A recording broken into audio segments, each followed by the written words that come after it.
if you read the real histories of the civil rights movement, one of the most amazing characters, nobody knows him because all the real heroes of the civil rights movement are not known. Okay, I'll make the exception. The one exception I will make is Martin Luther King.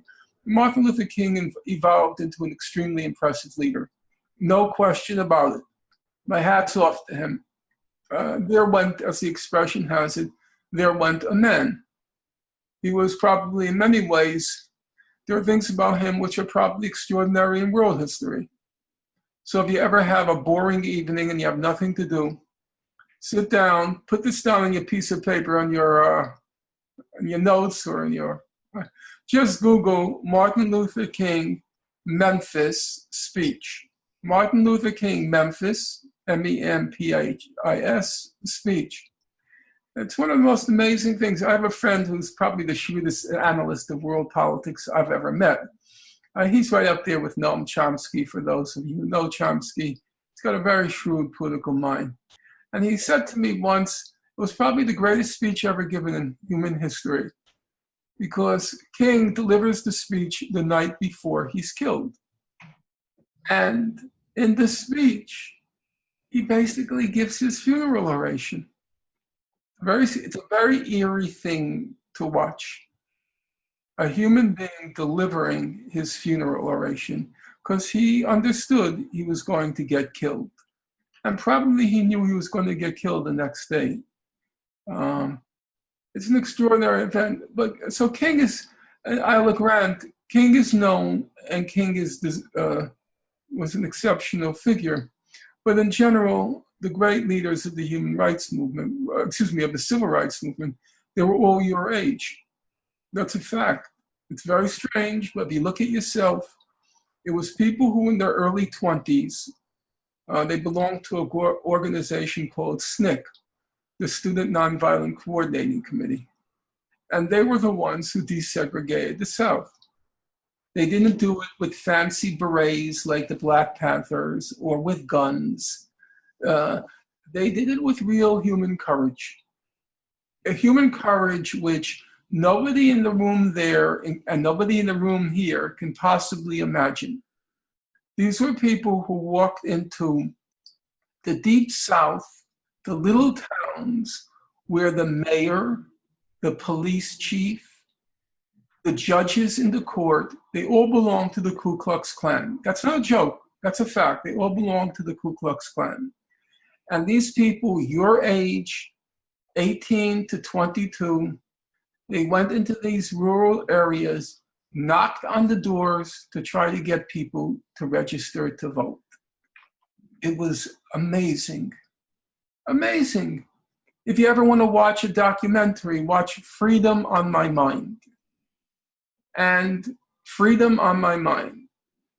And, but when you read their story, they were very dependent on the law, because there were a lot of laws on the books which protected them.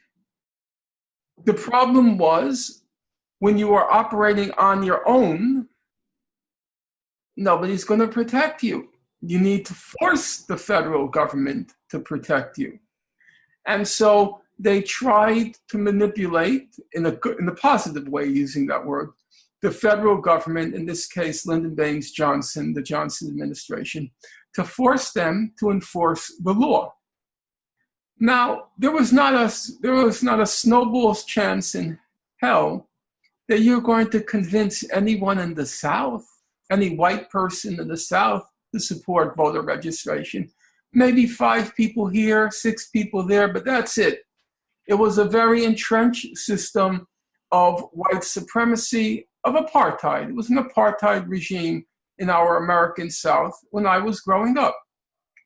So they had to get that federal government to impose its will on the South and to impose the law.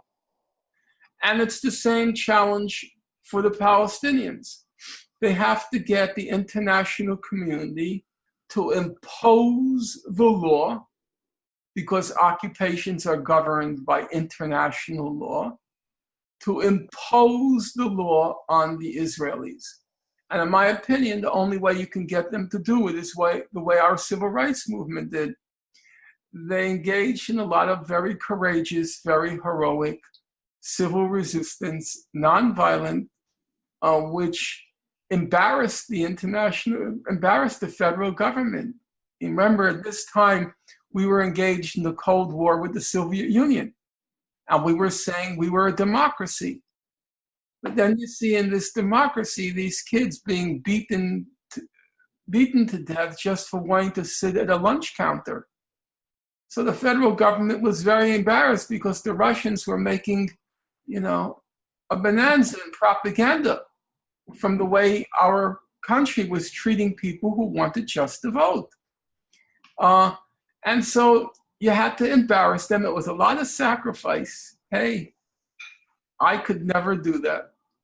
I like to believe if I lived then, I would find it in me to overcome my fear and have gone down and did what they did. But speaking now, here, right now, no, I couldn't do that. I would be scared to death to do what those kids did. It takes a lot of courage. A lot of people lost their lives, but it worked. It worked.